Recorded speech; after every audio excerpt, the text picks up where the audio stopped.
Hi everyone, welcome back to the channel. This is Dr. Hasi, and today's topic is actually module number 2 in Bio 2 with four labs that we are going to actually discuss. So lab 6, 7, 8, and 9. So we start with lab number 8, which is angiosperms. So remember, in each of these labs, we have a one, two, multiple phylums, and under each phylum, they might have some species, representative species, and classes, obviously. And you need to really study your PowerPoints and also your microscope drawings that you did in the lab. So make sure that you will really do some deep reading in each of these labs specifically. So we start with lab number 8, which is angiosperms. Lab number 8, actually, angiosperms has only one phylum, just one single phylum, one phylum, 250,000 species. So that makes it a very, very large phylum. Has two classes, monocotyledons and dicotyledons. Each class has this unique leaf shape, stem structure. Make sure you look at the stem anatomy. Like monocot is a scatter, but dicot is actually very organized around a ring. Root also monocot is very fibrous. Dicot root is actually straight. There is a large tap root in the middle, like you see in this picture here. The dicot is the second column here. Monocot is the first column. Leaves also different. Monocots are actually more parallel leaves versus dicots have this web-like leaf. So a good example, monocot like corn, dicot like beans, soybeans. So good examples. So let's take a look at flower and fruits. So they go together. Lab 8 is actually known for their two features. So one is flower, the other one is fruit, right? So you know now for four major parts of flower, which are SPSC, which are sepal, petals, stamen, carpel. Sepal is that green leaf-like thing at the bottom. Petals are this colorful part of the flower.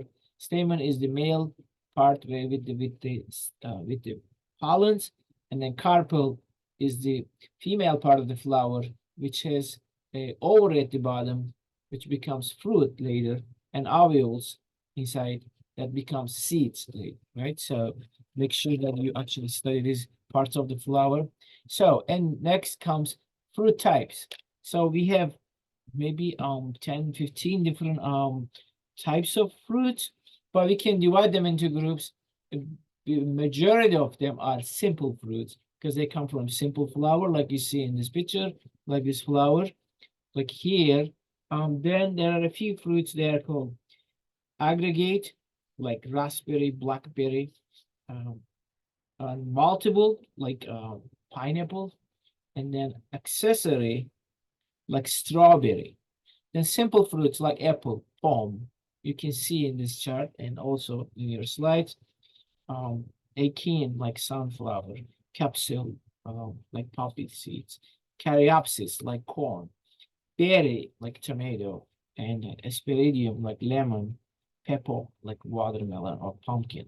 So it goes on like that. So uh, that's chapter 8 with angiosperms. Make sure you pay attention to drawings of like microscope drawings of cross sections of leaf, monocot versus dicot, root, monocot versus dicot, stem, monocot versus dicot. Okay, so pay extra attention. So next lab is lab number 6, which is seedless plants. These are really vascular plants, but they are pretty simple vascular plants. They are called seedless vascular. So we have four phylums under seedless vascular. They are lycophytes, Lycopodia fida, which is lycophytes, Pteridophyta, which is ferns, Sphenophyta, which is horsetails, and then Psilotophyta, which is with whisk ferns.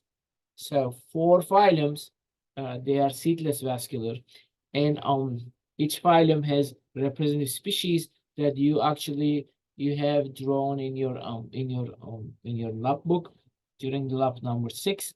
So lycophytes, Selaginella, we seen as a species.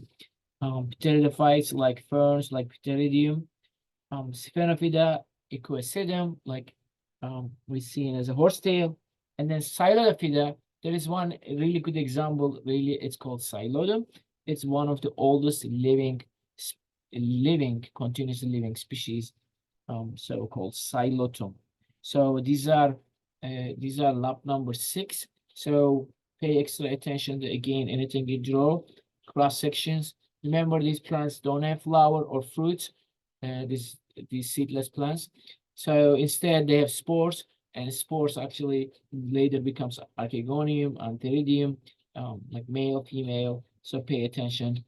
Pay extra attention to fern and fern life cycle, like their heart-shaped gametophyte, their fronds, like leaf-like structures, and then the rest of the life cycles and sporophytes. So fern, pay extra attention. Make sure you know where sporophyte is smaller and gametophyte is larger in earlier plants, like this group. Okay, so next group is gymnosperms. They also have 4 phyla.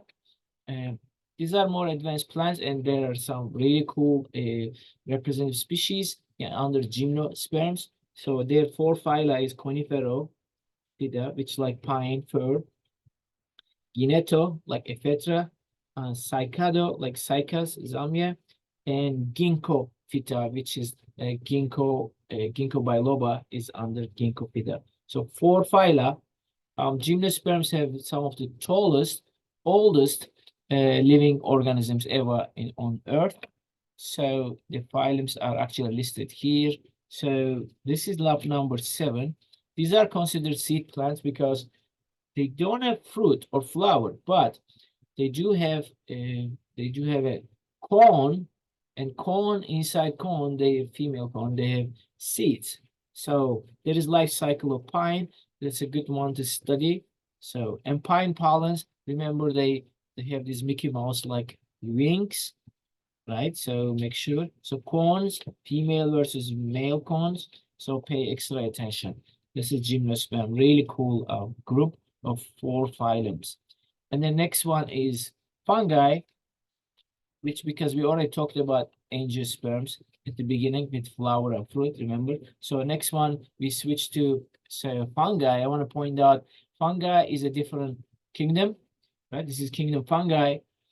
It's pretty large itself, and fungi actually has 6 phylum or phyla, and this, so some of them are here, which are starting with Stridioomycota, which is citrids, like molds, zygo, very cool, mycota, like bread mold. Example is Rhizopus. Glomero, we know Mycorrhiza, a fungi that helps plants to get phosphorus. That's a glomero, mycota. Asco, like you see here, very easy. Yeast is under this. Some mildews are under Asco.